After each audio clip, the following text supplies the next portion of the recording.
জীবনে কত মানুষ এসেছে, কত মানুষ চলে গেছে, তবু কখনো কারোর জন্য চোখের কোণে অশ্রু জমেনি।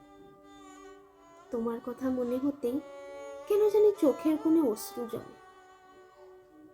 তোমার কথা ভাবতেই বুক ছিঁড়ে যাওয়ার মতো ব্যথা লাগে। তোমার কথা মনে হতেই আমার চোখ দুটো টলমলো হয়ে ওঠে। আসলে কি জানো, তুমি অন্যদের মতো ছিলে না। তুমি ছিলে হৃদয়ের খুব বিশেষ একজন মানুষ। দীর্ঘশ্বাস ছেড়ে ঠিকই প্রভুর কাছে বলি, তোমায় ভালো রাখুক সে। চোখের কোণে জমা অশ্রু যেন অভিশাপ হয়ে তোমায় স্পর্শ না করে।